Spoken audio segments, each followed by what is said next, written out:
mort qui nous parle de quelqu'un qui est arrivé à bout, de quelqu'un qui n'a plus le souffle, quelqu'un qui est malade, qui s'est dit je vais mourir parce que je n'ai pas l'argent pour payer les docteurs, ou bien les docteurs n'ont plus la solution pour des cas pareils. Quelqu'un qui est malade, que le diable, les démons l'ont enchaîné, achevé jusqu'à la fin. Quelqu'un que vous voyez vraiment combattu, qui s'est dit vraiment que je veux perdre cette maison, je veux perdre, que dirais-je, par exemple, quelque chose qu'il avait besoin, mais comme il n'a plus l'argent pour continuer à payer la chose, et il s'est dit, je veux perdre la chose, je ne suis pas sûr que je vais recevoir encore la chose, mais je vais continuer avec la chose, je veux perdre cela. C'est là où on parle de la mort. Donc on peut parler de la mort de plusieurs dans plusieurs manières. On peut parler de la mort de quelqu'un qui est déjà mort dans le corps physique.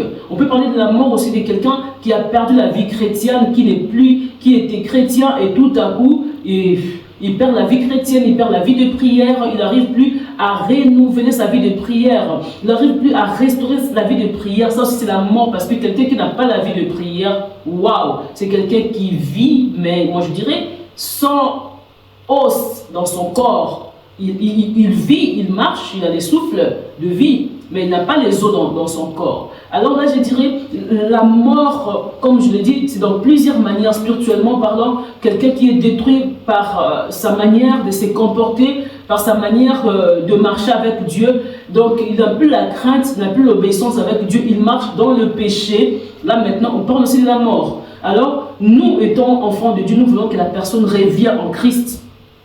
Nous devons appeler la vie en lui, nous devons prier et combattre, à prêcher la parole de Dieu à cette personne pour que cette personne revienne encore à la vie. Donc la mort, quand nous parlons de la mort, ça ne veut pas dire directement seulement quelqu'un qui a perdu le corps physique, qui est mort et on va l'enterrer. Non. Donc spirituellement, quelqu'un peut mourir aussi quand il n'a plus la parole de Dieu. Quand il ne se comporte pas digne d'un enfant de Dieu, quand, par exemple, donc, il n'a plus la crainte, il n'a plus l'obéissance, il est du côté du péché maintenant, donc la personne est morte. On dit, Mouto Akoufi, Akoufi na molimo, donc ça veut dire tout simplement, il n'a plus la parole en lui.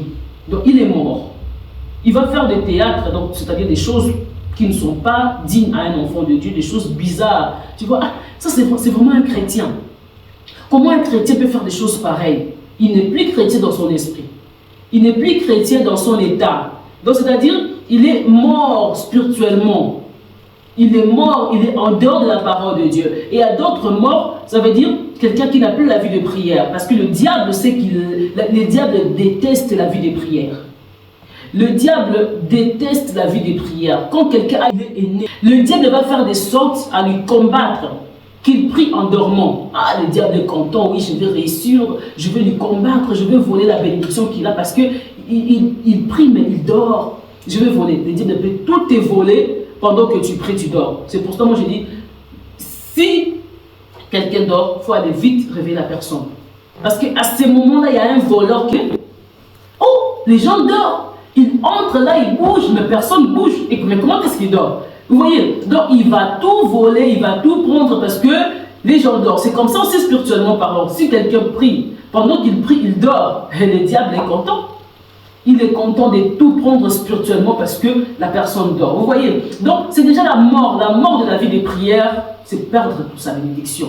C'est perdre ce qu'il a, c'est perdre ce qu'il doit avoir. Peut-être les jours là, il allait avoir quelque chose. La prière allait se manifester. La prière allait délivrer, allait guérir, allait ramener une bénédiction. Et à ce temps-là que tu pries, tu dors. La prière ne peut rien ramener. Le diable vole la bénédiction. Vous voyez, ça c'est la mort. C'est pour ça qu'il y a beaucoup de gens, ils vivent, ils ont le souffle de vie, mais ils n'ont pas la vie en eux. Donc c'est-à-dire, pas la vie en eux comment? Ils n'ont pas des choses qui peuvent être bien pour eux, qui peuvent faire la joie pour eux. Parce que quand quelqu'un se réjouit, il se réjouit de sa vie. Vous voyez, il a des succès dans ce qu'il fait, dans ce business, dans ses études, il a des succès. Et puis dans son ministère, dans son église, dans quoi encore, dans beaucoup de choses qu'il fait, il a des succès. Vous voyez, il avance facilement. Là, on parle de la vie, il y a la vie. Mais là où quelqu'un vit, il a des souffles de vie, mais il n'a pas de succès dans ce qu'il fait, on appelle ça la mort.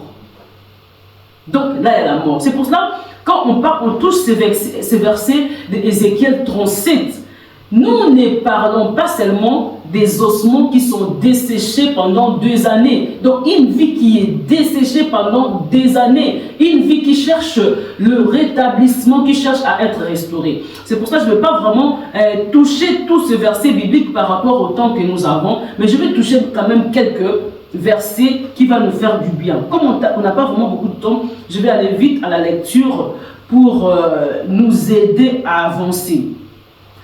La main de l'Éternel fit sur moi et l'Éternel me fit sortir en esprit et me déposa dans le milieu de la vallée. Celle-ci était remplie d'ossements desséchés. Bon, ma Bible est tellement limitée. Là, je continue. Il me fit passer auprès d'eux, tout autour. Or, ils étaient très nombreux à la surface de la vallée et très secs. Il me dit, fils d'homme, ces os pourront-ils revivre? Je répondis, Seigneur éternel, c'est toi qui le sais.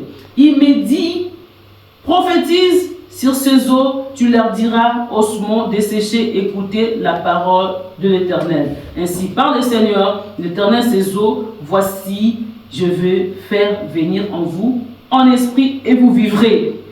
Je placerai sur vous de nerfs, je ferai pousser de la chair.